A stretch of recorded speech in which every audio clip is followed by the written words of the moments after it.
4 PM news network में दोस्तों आपका स्वागत है। मैं हूं आपके साथ राशि ज़हीर। 10 दिन दे दिए ट्रम्प साहब ने कि चलिए देखते हैं। लोग कह रहे हैं कि वो पीछे भाग रहे हैं लड़ाई से।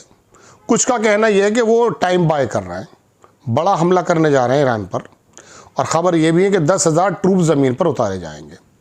इनका ये एयरबोर्न 82 बटालियन है, जिसको ये दक्षता है कि किसी भी हालात में वो ग्राउंड इन्वेजन कर सकते हैं। लेकिन ईरान भी तैयारी किया बैठा है, वहाँ पूरी तरह से इंतज़ार कर रहा है। ये कौन से आइलैंड पर उतरेंगे, कौन सी जगह उतरेंगे, तो आने वाला वक्त बताएगा। अलबत्ता पीछे भी कुछ हो सकता है। इस बीच अमेरिका ने और इसराइल ने मिल करके ईरान का जो वो बुशर है उसको वो हिट किया है। ईरान की तरफ से भी हमला है। लेकिन बड़ी खबर ये बताने जा रहा हूँ दोस्तों आपको कि यूएई जो है उसने कह दिया कि साहब एक ऐसी फोर्स बनाई जाए, उसके अंदर हम ज्वाइन करने जा रहे हैं। स्ट्रेट ऑफ हॉर्मुज़ को हम खोलेंगे। आपको मालूम है कि कतर जो है, कुवैत जो है, ये इस तरह की जगहें हैं कि हीलियम गैस होती है, ये हॉस्पिटल्स में, मोबाइल्स में, सेमीकंडक्टर्स में, सब जगह इस्तेमाल होती है। 66% कतर की जो गैस है वो स्ट्रेट ऑफ हॉर्मुज़ से गुजरती है। अब इनका जाहिर सी बात है बड़ा नुकसान हो रहा है। लेकिन मैं सबसे पहले 2 खबर आपको दिखाता हूँ। इम्पॉर्टेंट खबर वही है, यह आप देखेंगे फाइनेंशियल टाइम्स ने छापा है कि UAE pushes for international force to reopen Hormuz. UAE जो है वो इंटरनेशनल फोर्स बनाने चाहता है, बाकी अमेरिका और इजराइल के साथ मिलकर, ताकि वो हॉर्मुज़ को खोल पाए। दूसरी खबर देखें, राइटर्स ने इसको छापा है कि UAE willing to join international force to reopen strait of Hormuz. ये यूएई करना चाहता है। अब देखिए क्या क्या रंग इनके निकल करके आ रहे हैं साहब। तो ये खबर तो एक ये है। अब ईरान की बात सुन लीजिए। ईरान ने कहा कि साहब स्ट्रेट ऑफ हॉर्मुज़ के पास जितने भी बंदरगाहें हैं, 16 हैं वैसे गालिबन, उनमें से सब में को बंद कर दी जाए, चूँकि इन पर हमला हम करने जा रहे हैं।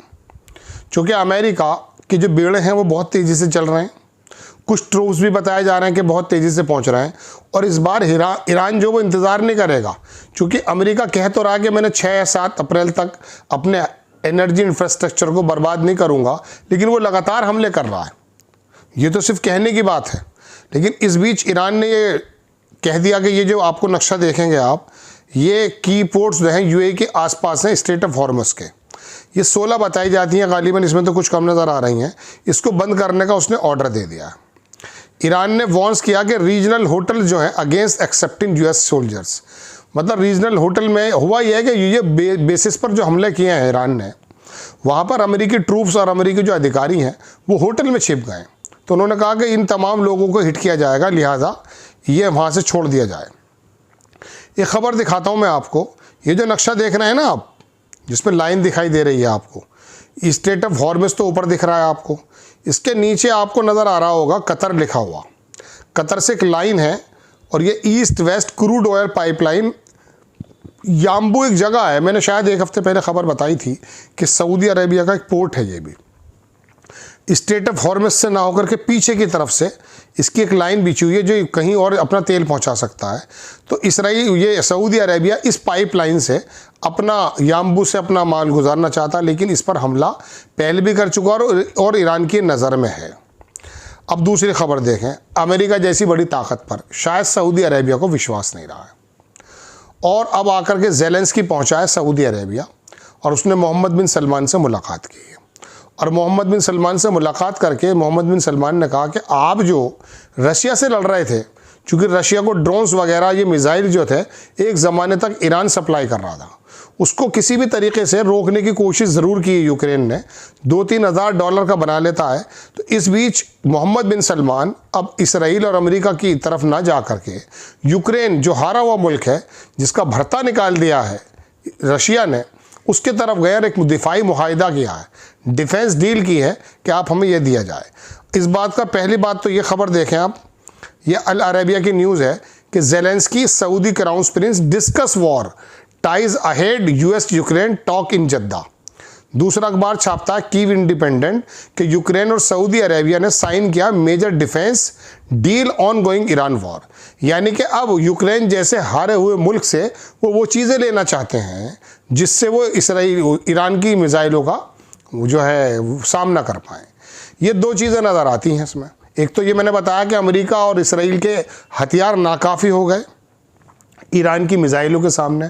और दूसरी बात ये भी है दोस्तों, इसका सीक्वेंसेस ये भी निकालें आप कि सऊदी अरेबिया हेल्प किसके ले रहा है? यूक्रेन की। और यूक्रेन से लड़ाई किसकी है? रशिया की। तो आने वाले वक्त में ये ओपेक जो है, इसके अंदर भी रशिया एक बाकायदा पार्टनर है, बल्कि ओपेक्स प्लस जो है उसका तो हेड करता है रशिया, और जो ओपेक दूसरा है उसको ये हेड करता है सऊदी अरेबिया। इन दोनों के बीच में भी एक कॉन्फ्लिक्ट आ सकते हैं धीरे धीरे। जैसे यूएई ने कहा कि मैं शामिल होने जा रहा हूँ, इंग्लैंड ने अपने कुछ लोगों को भेज दिया है वहाँ पर। ये वर्ल्ड वार में या पूरी दुनिया को अपनी गिरफ्त में लड़ाई ले रही है। ट्रंप ने और नेतन्याहू ने इस पूरी दुनिया को एक ऐसी जगह धकेल दिया दोस्तों कि मैं अलग एपिसोड बनाऊंगा आपके सामने कि अगर $150 पर क्रूड ऑयल चला गया, पूरी दुनिया के अंदर एक ऐसी मंदी, एक ऐसी स्टैक इन्फ्लेशन आने वाली है, यू कांट इमेजिन। आप सोच नहीं सकते, चीज़ें बननी बंद हो जाएंगी, हालात ख़राब हैं। एक तो खबर मैंने आपको ये बता दी। अब ईरान के बारे में इकोनॉमिक्स ने एक बड़ी शानदार तस्वीर छापी है। उसके अंदर देखें, ईरान के हाथ में अंगूठी है, उसने पूरी दुनिया को एक घोट लिया है। 110 और $120 पर तो इस टाइम चल ही रहा है क्रूड, और आने वाले वक्त में क्या क्या हालात होने वाले आप जानते भी हैं। तो दोस्तों अब यूएई जो है मैदान में कूदा है, और मैं आपको बता ही चुका हूँ कि यूएई मैदान के कूदने से अब हुआ यूँ है कि लड़ाई दूसरी तरफ जाने वाली है, ठीक है ना। एक दावा ये किया गया था ईरान की तरफ से कि हमने 800 ट्रूप्स अमेरिका के मार दिए, मुझे लगता नहीं है, और 2300 के करीब उन्होंने कहा इसराइली ट्रूप्स मार दिए। दरअसल जंगों में दोस्तों सबसे पहले कोई चीज़ मरे ना मरे, ट्रुथ, ओरिजिनल सच्चाई मर जाती है। मैं हैरत की बात बता रहा हूँ, हम लोग ट्विटर पर सब हैं, एक्स पर 90% झूठी खबरें चल रही इस वक्त ईरान को लेकर। मतलब एआई का और इतनी झूठे जो हैं, बड़ी मुश्किल हो जाती है वहाँ से निकालना। अब 800 लोग, लेकिन फिर भी हमले तो बहुत हुए हैं। तो ईरान ने भी और इसराइल ने भी और अमेरिका ने भी अपनी अपनी कैजुअलिटीज़ को छुपाया। ये 3-4 खबरें मुझे बतानी थी दोस्तों। एक खबर मैं आपको इंपॉर्टेंट और देने जा रहा हूँ, अगले एपिसोड ज़रूर देखिएगा।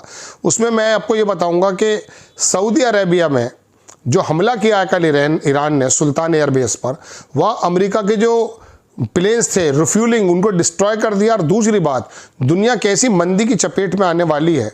ब्लैक रॉक करके जो एक दुनिया का बहुत बड़ा बैंक है, बैंक इन द सेंस कि ये अकेले लोग पूरी दुनिया में 12-13 ट्रिलियन का वो करते हैं, वो किस प्रकार से मंदी के बारे में बता रहे हैं और भारत में किस प्रकार से ये इन्वॉल्व हो सकते हैं, हमारे हालात क्या हैं, हम कहाँ पर खड़े हैं, इसका मैं जिक्र ज़रूर करूँगा। लेकिन बड़ी खबरें दोस्तों ये 2-3 हैं जो मैंने आपको बताई हैं।